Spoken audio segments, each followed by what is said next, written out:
লাঞ্চে রোজ রোজ একই ভাত খেয়ে হয়তো আপনারা নিশ্চয়ই বোর হয়ে গেছেন। তাহলে আর টেনশন না করে এই রেসিপিটা ঝটপট বানিয়ে ফেলুন। শুধু লাঞ্চে নয়, আপনারা চাইলে এটা ডিনারে কিংবা টিফিন বক্সেও দিতে পারেন।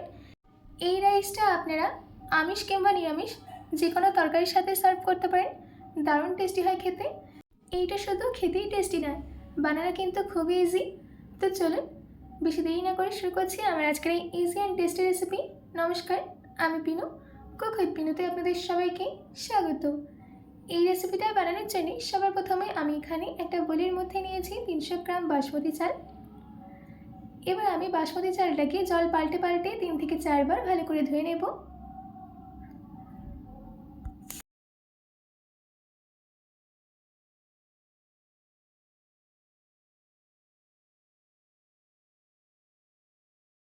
আমাদের এখানে চালটাকে 3 থেকে 4 বার জল পাল্টে পাল্টে ভালো করে ধুয়ে নেওয়া হয়ে গেছে। এবার আমি এর মধ্যে পরিষ্কার জল অ্যাড করে দিচ্ছি। জলটা দেওয়ার পর চালটাকে 15 থেকে 20 মিনিটের জন্য রেস্ট রেখে দিতে হবে। ততক্ষণ আমরা বাকি কাজগুলোকে সেরে নিই। তার জন্যে কড়াইতে আমি দিয়ে দিচ্ছি 1 চামচ ঘি। ঘিটা সম্পূর্ণ গরম হয়ে গেলে দিয়ে দিতে হবে কিছুটা কাজু। এবার কাজুটাকে ঘিতে হালকা ভেজে নিতে হবে। কাজুটা যখন হালকা ভাজা হয়ে যাবে তখন এর মধ্যে অ্যাড করে দিতে হবে কিছুটা কিশমিশ। কাজু আর কিশমিশের কোয়ান্টিটিটা আপনারা আপনাদের ইচ্ছে অনুযায়ী দেবেন। এবার কিশমিশটাকেও কিছুক্ষণের জন্য ভেজে নেব। দেখুন আমাদের এখানে কাজু আর কিশমিশ দুটোকেই ভালো করে ভেজে নেওয়া হয়ে গেছে। এবার এগুলোকে তুলে নিয়ে একটা প্লেটে নামিয়ে নিচ্ছি। ওই একই কড়াইতে দিয়ে দিচ্ছি 1/2 চামচ ঘি। ঘিটা সম্পূর্ণ গরম হয়ে গেলে দিয়ে দিচ্ছি 10টা গোলমরিচ, একটা স্টার অ্যানিস, হাফ দারচিনি, একটা তেজপাতা, 3টে লবঙ্গ, 2টো এলাচ আর একটা বড় এলাচ। এবার এই সব গরম মশলাগুলোকে কিছু সেকেন্ডের জন্য সতে করে নিতে হবে। আমাদের এখানে গরম মশলাগুলোকে সতে করে নেওয়া হয়ে গেছে। এবার আমি এর মধ্যে অ্যাড করে দিচ্ছি আমাদের ভিজিয়ে রাখা বাসমতি চাল। বাসমতি চালটা দেওয়ার পর ভালো করে মিশিয়ে নিতে হবে।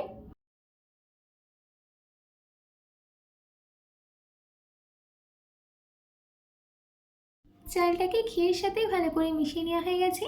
এবার আমি এর মধ্যে অ্যাড করে দিচ্ছি 3 কাপ জল।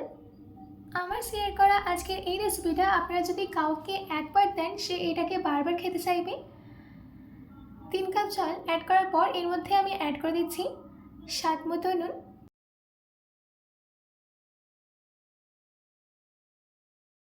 নুনটা দেওয়ার পর হালকা মিশিয়ে নিচ্ছি।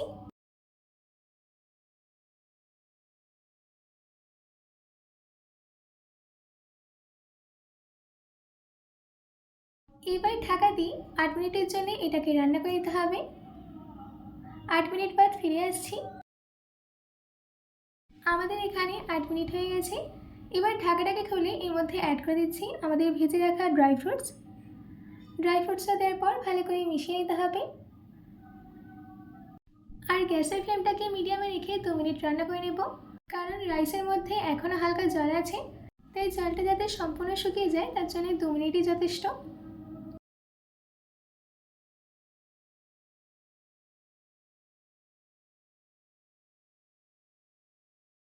আমাদের এখানে 2 মিনিট হয়ে গেছে আর ঘি রাইস কিন্তু একদম রেডি।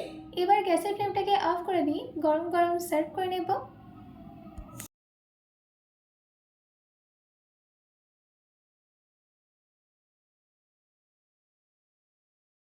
আশা করছি আমার আজকের এই ঘি রাইসের রেসিপি আপনাদের খুবই ভালো লেগেছে। বাড়িতে এটি অতি অবশ্যই ট্রাই করবেন ও কমেন্ট বক্সে কমেন্ট করে জানাতে একদম ভুলবেন না। তো আজকের মতো এইটুকু। আবার দেখা হচ্ছে অন্য কোনো রেসিপি নিয়ে। ভালো থাকবেন, সুস্থ থাকবেন।